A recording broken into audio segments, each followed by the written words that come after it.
Welkom. In hierdie video ondersoek ons hoe 'n filosofie van onderwys elke aspek van die klaskamer en skoollewe vorm. Of jy nou voorberei om 'n onderwyser te wees of jou begrip van opvoedkundige teorie verdiep, die begrip van hierdie konsep is noodsaaklik vir die skep van betekenisvolle leerervarings.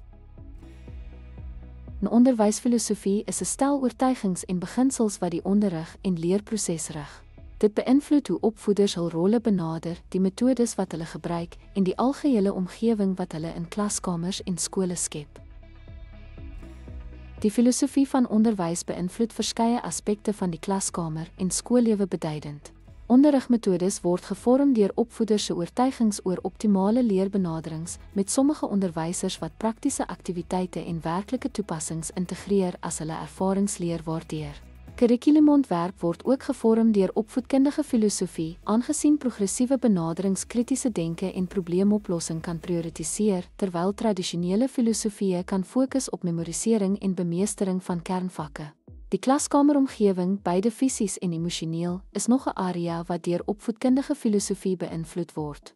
Onderwysers wat samewerking aanmoedig, kan lessenaars in groepe rangskik en groepwerk bevorder, terwyl diegene wat individuele prestasie beklemtoon, onafhanklike opdragte en rye lessenaars verkies.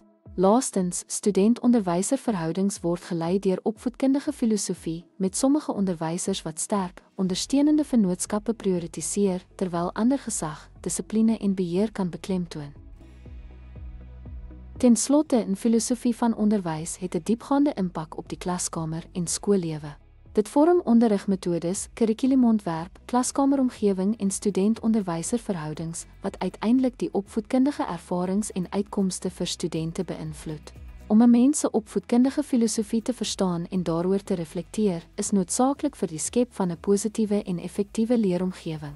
Dankie vir die kyk. Bly geïnspireerd en hou aan om onderwys te vorm deur middel van deurdagte, reflektiewe praktyk.